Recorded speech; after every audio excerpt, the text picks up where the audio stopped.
Hello, fellow innovators. This is Patrick Emmons. Today, we're resharing insights from our previous guest on the show, Chris Brown, a visionary who has consistently been at the forefront of tech-driven change.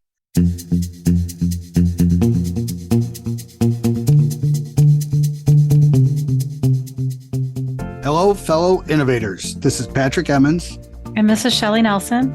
Welcome to the Innovation and the Digital Enterprise Podcast, where we interview successful visionaries and leaders, giving you an insight into how they drive and support innovation within their organizations. Today, we're in for a treat as we engage with Chris Brown, a visionary who has consistently been at the forefront of tech-driven change.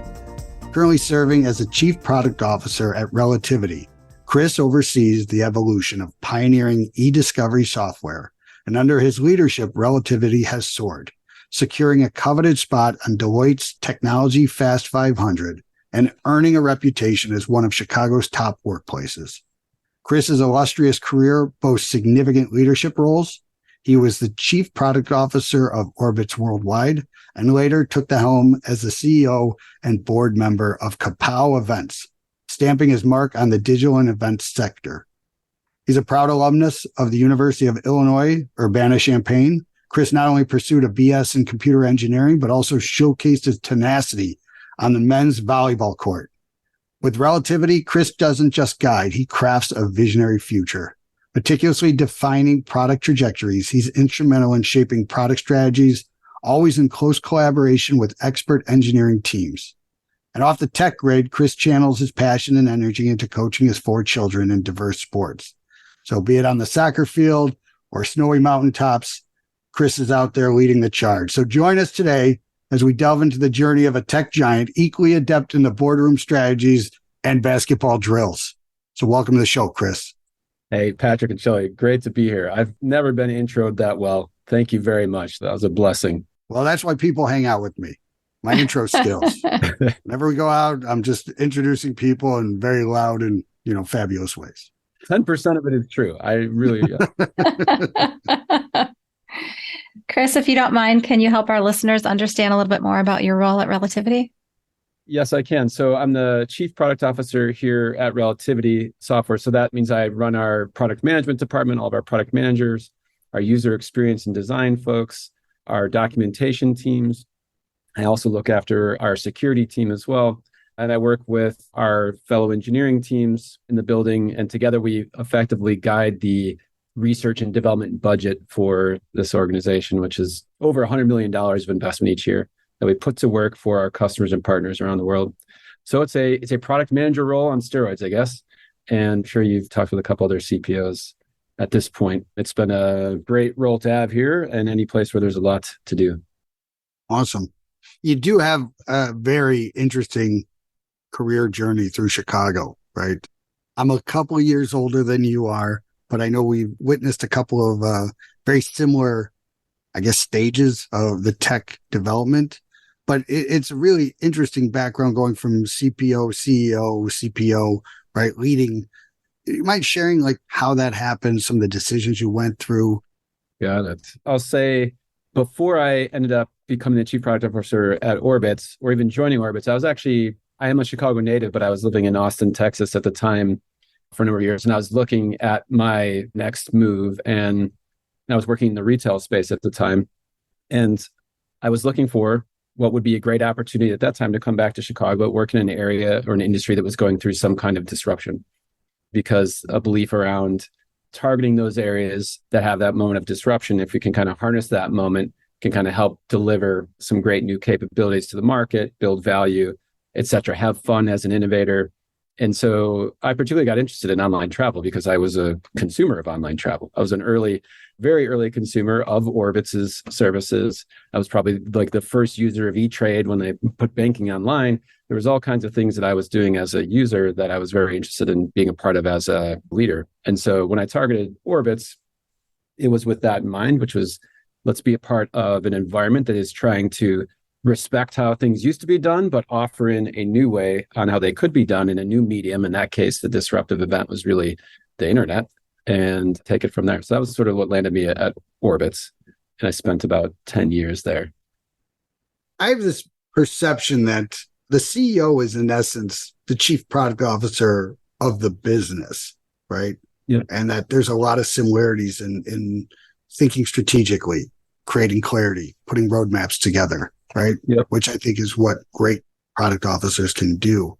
And I just think sometimes a good CEO, a growth-minded CEO, has that capacity as well of thinking about what the future is, not so much of a manager or an operator, but almost as a chief product officer of the business as a whole.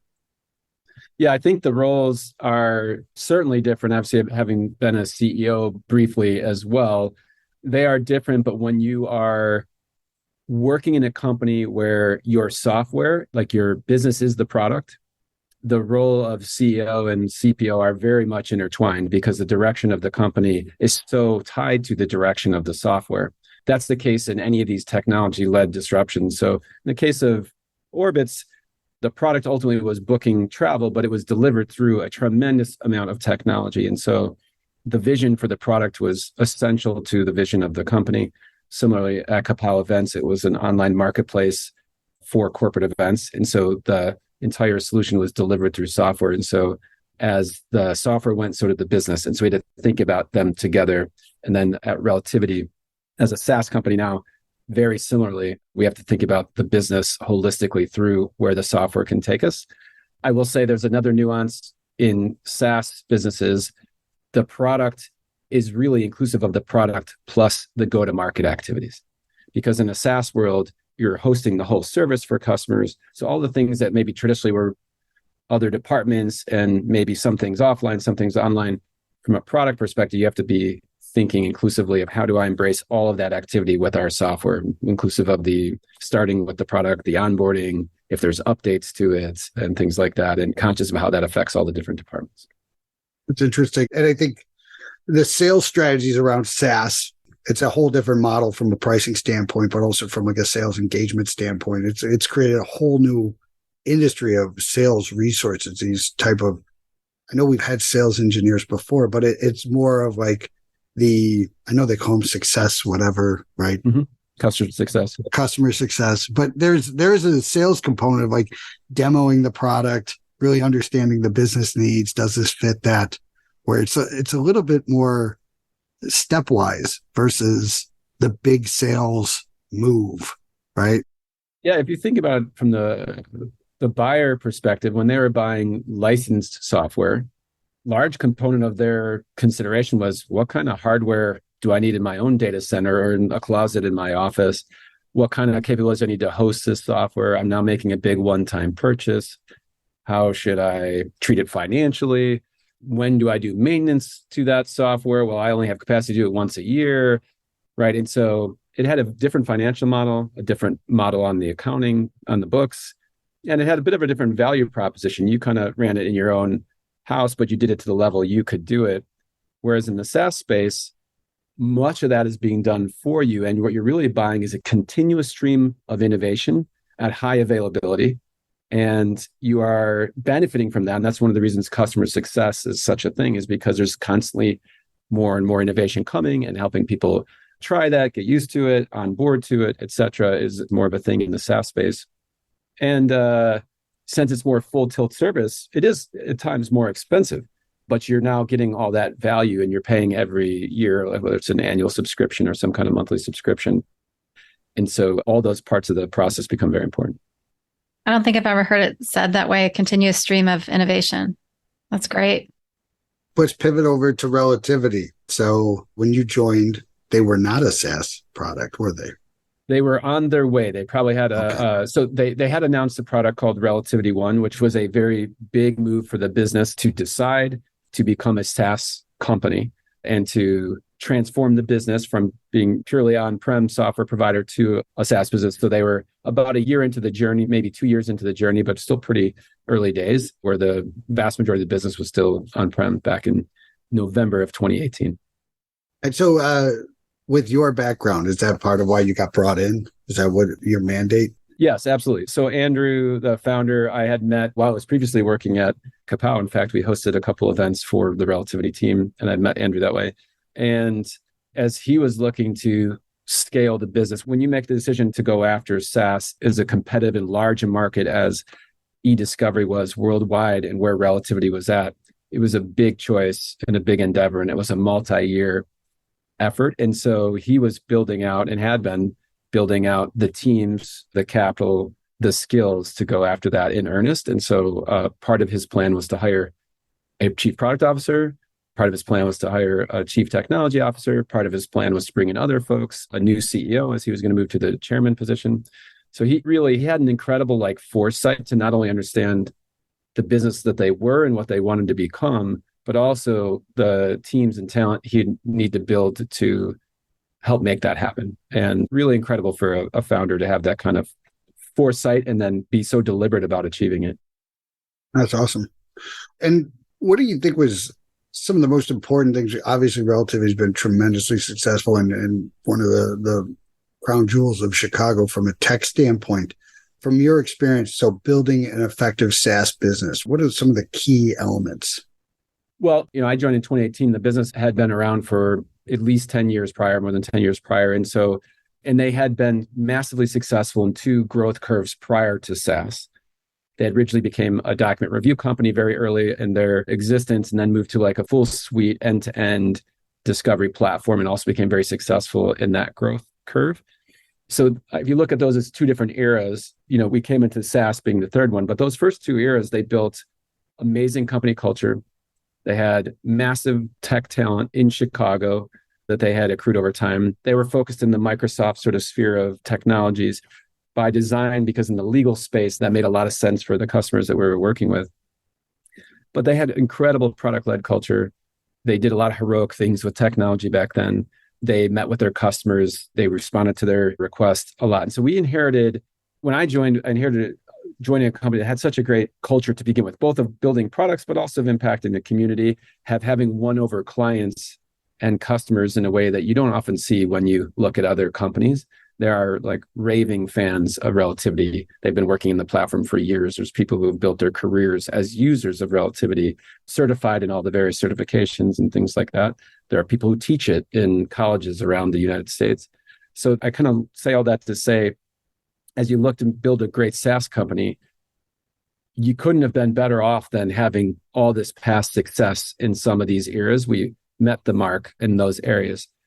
And yet, what you need to build a SaaS company is some very different things than all of those things as well. So some of the skills are transferable, some are not. So really, as you go to build a SaaS company, you're now taking ownership for the overall software. You need to make it widely available. You need to be able to monitor it effectively, scale it rapidly, keep it up for customers, ensure that their data is highly secure and protected. So in the world of discovery, the data is really sensitive. And so you need an absolute great security platform, both for how you're protecting the software, how you're protecting the full fortress of your employees, as well as how you're thought leading the other purveyors in the industry. And so we put a lot of investments in all those things to be a full-fledged SaaS company, including also things like really pushing a much deeper partnership with Microsoft and from a cloud perspective. So those are some of the things you mentioned, Patrick. Customer success, a strong motion that didn't really exist as an on-prem business. We built more direct touch points with our clients in addition to our channel touch points. We developed a whole service delivery organization that can kind of help onboarding, training, et cetera. And so there's a whole bunch of these things that kind of grew out of that decision to go to be a SaaS company. I'm just curious, having been there 5 years, what's been the biggest surprise? I think coming in, I had heard a lot of good things about Relativity. And I'd also heard warts as well. They're not always good things that you hear all the time.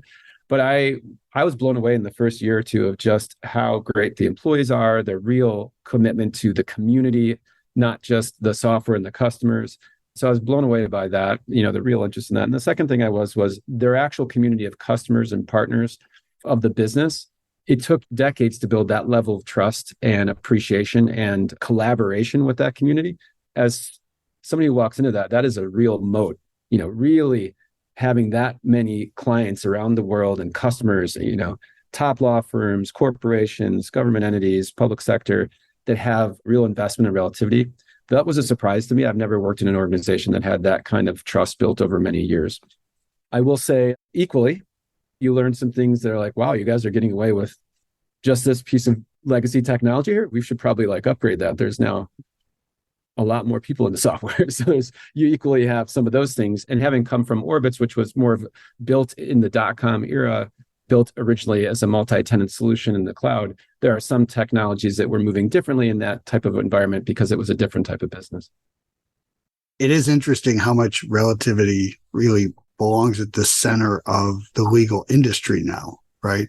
Where it's, like you mentioned, there's so many pieces that people connect with, and that moat, right? Yep. Where it's become, and then to still have the commitment, because I do think that community, as you mentioned, is that critical piece that I think most organizations may lose when they start to grow and scale. So what are some of the things that you think that commitment, how does it manifest itself? And you mentioned culture. Is there certain activities or behaviors? You mentioned the fest as well.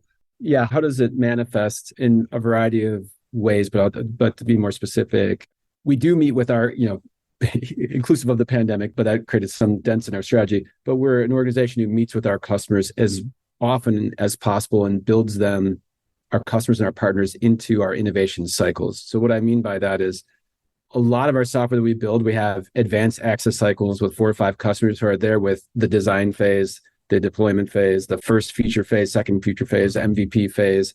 So we're kind of co-building with them because the market and their needs are really complex in different geographies, different use cases, different workflows, different segments. So not only do we co-innovate with them, we also help them do marketing to their end users. We often participate in helping them win business. When we have things like our large user conferences, like Relativity Fest here in Chicago, we provide tons and tons of training, access to all kinds of people inside the building, but also experts around the world. And we help sponsor that here. We do it in Europe. We do it in APAC and other locations. And so we try to manifest this culture of we are not perfect. We are not right all the time, but we are going to work with you. And we're pretty steadfast. And if we don't have it right today, we'll keep working at it. And so it's sort of like also recognition that the industry, you're not like a very transient partner. You're partnered for 3, 5, 10 years. And so we're going to get it right over time. And we keep coming at you. And so if you look at our business, we continue to like steadily climb. So it looks kind of boring in the sense that it's steadily increasing.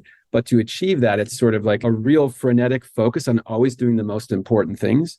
And that sort of looks boring out of the rear view window, out of the dashboard. It's a lot of being able to turn the steering wheel fast to address new market challenges. In this most recent year, with the advent of generative AI, there was a lot of turn the steering wheel to ensure that we are setting up our customers and partners for success around this new type of technology.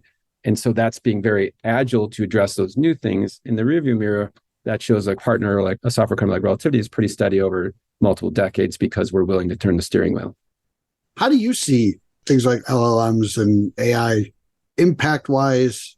What do you think is the huge advantage that you're trying to seize on? Whatever you feel comfortable sharing.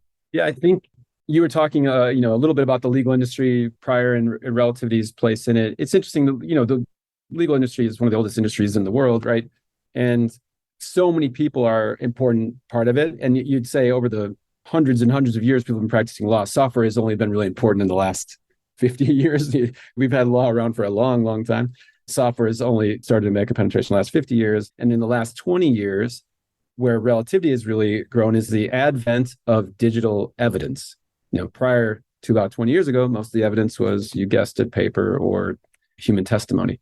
And so with digital evidence has come this whole industry around how do you best handle safely, securely, and importantly, digital evidence. And so in the sphere of law, there are a number of really important sort of data repositories or silos. There is the evidence, that's a place where Relativity plays. There is case law, precedent, and what is that law in this jurisdiction in Massachusetts, and what are the recent precedents in this case? There's that.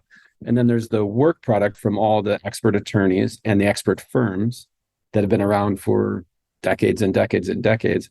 And anytime there's a legal matter, an investigation, or any of the kind of use cases around that space, you're usually trying to deliver the best advice and then manifest the best outcome by all 3 of those things. Looking and understanding case law and research, understanding the evidence you potentially have in front of you, taking your best expert attorneys and their best opinions and weaving that into a strategy. So when it comes to generative AI, the interesting thing here is because it kind of sits on top of the tracks already laid by cloud transformation, it can kind of more easily dip into those three repositories and help us articulate smart responses back to the attorneys so they can deliver smart responses back to their customers.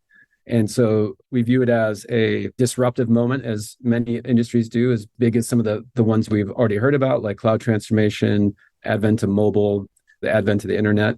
We'll learn over time how big of a disruption generative AI is. Depending on your industry, it's going to be very big. We believe in legal, it's going to be very big. And we aim to help our customers and partners usher through it.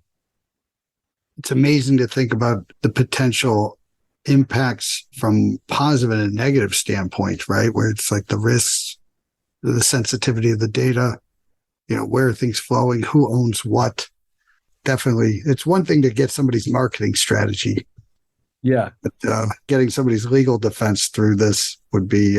You'll see, and I mean, to that point, when we think about responsible AI at Relativity and others do as well in their various places, like there's so many different ways that we're building best practices to really use AI wisely. So whether it's generative or I guess more historical AI, and that is one, ensuring it's really fit for purpose so that you're almost narrowing the use case so you can use the best of the AI capabilities without getting some of the risks associated with it, or at least reducing or mitigating the risks associated with it.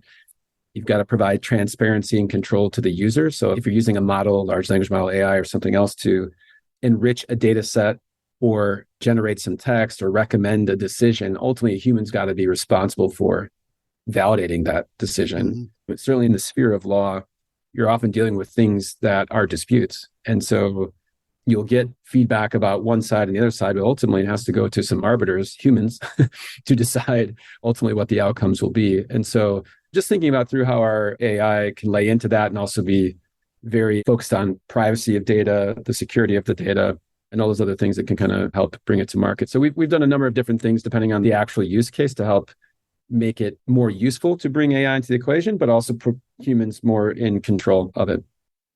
Awesome. Yeah, it's interesting. So let's look forward real quick. Yeah. 2025. What do you see? What's your vision? I think as we move forward, where generative AI certainly will be employed in more and more use cases. It's the current and next best tool to apply in a number of areas to help people be more productive. I'll give you like a super easy example. I'm using Microsoft 365 Copilot right now. So I'm using it in my email, my Word and Office documents. There's people who use Google Docs and have similar technology being developed there. So even in just normal knowledge work, we're starting to bring more generative AI into the equation. So that's going to produce some productivity. It may also produce a couple of false starts or weird emails sent and things like that. So we'll start to embrace it. Our engineers are starting to embrace it in some level of code development in the case of GitHub. When it comes to these industries, very similarly, some common use cases, people will rely on it for more and more things so that they can then focus their time on more valuable pursuits. So we'll see adoption. Like if you looked at the end of 22 and into 23, the level of adoption of generative AI was like, hey, have you tried ChatGPT? Made it write a poem or a song. That's not necessarily wide scale adoption. That's very speculative adoption and things like that. And I think you're going to see real professional adoption of it in a number of enterprises in 24 and coming into 25. It's going to be a significant part of how most businesses work. Inside of Relativity, that will mean that many of the use cases inside of Relativity are powered by those types of technology as well. Very interesting. We've talked about how Relativity is a huge part of the Chicago ecosystem. So do you mind sharing a little bit about the strategy behind the Heretik acquisition? And is that something, are you guys looking to do more acquisitions and any kind of lessons learned? Yes, absolutely. So Heretik actually, interestingly, was founded as a software company focused on the contract analytics space by a couple of former Relativians. And it had some investment from Relativity and other venture firms in the Chicago area. And over time had built a great contract analytics tool that could integrate into Relativity. And so we had a choice as an organization to buy it and bring it back into the fold as part of our Relativity One, our cloud offering. And so they've now been acquired. The team actually, some of them report to me. We've been very busy integrating their product suite into our SaaS solution, and we just launched it in August. and it's going gangbusters. So That's awesome. in terms of like a story where everybody's very happy about the entire process, I think, speaking for everybody, knock on wood, is the team is great. The software is compelling. We've introduced a new product-led growth model into our offering so that our customers can easily acquire it. So one of the challenges that Heretik had as a separate entity is it's one thing if you're selling to a consumer, you're selling software to a SMB, but if you're selling software to the largest advisory firms in the world or the biggest law firms or the biggest corporations, procurement is difficult. Security and InfoSec is difficult. All the contracting is difficult. And many of those firms see a high degree of risk with a small startup. And they want you to take that risk in the form of massive liability, which a small startup obviously cannot do. And so by bringing them into Relativity, reducing that contracting risk, building the products in an integrated way, it's a kind of a win-win-win for everybody involved, including the employees of former Heretik, who get to kind of realize some of their dream and bring this product to a wider audience. In terms of like the story for Chicago, there's many of these opportunities in Chicago, having been part of another startup here and being part of that community as an investor. I'll say for Relativity, we often look at startup size software that we can bring into the business and help in various areas that make sense from the strategy. So in addition to the contracts solution, we also did a licensing agreement a number of years ago with another firm here in Chicago for the Redact solution. And we brought that into Relativity One. That was also an ecosystem play that benefited the customers, benefited both firms, and allowed us both to continue to innovate. We also acquired an AI company out of the West Coast a couple of years back, and a few more. We also acquired a company focused on enterprise data migrations out of New Jersey about 3 years ago. So a number of these acquisitions have helped us bring excellent people into the business, grow our product portfolio and our skill set, and then bring them to market in a slightly different way. So that's been super helpful. And we're going to continue to be, the fancy word is acquisitive, but we'll continue to be acquisitive if it makes sense for customers and partners and delivering on the vision. Awesome. Well, congratulations on all your success. Yeah. Obviously, Shelley, having worked there previously, and I remember when Relativity was another name, and watching them grow has been a lot of fun. And so congratulations on your success. We wish you nothing but the best in the future. And thank you for being on the show today. Yeah. Thank you, Chris. Awesome. Thank you both. It was been my pleasure. Really appreciate it. So we also want to thank our listeners. We really appreciate everyone taking the time to join us. And if you'd like to receive new episodes as they're published, you can subscribe by visiting our website at dragonspears.com/podcast, or find us on iTunes, Spotify, or wherever you get your podcasts. This episode was sponsored by Dragon Spears and produced by Dante32.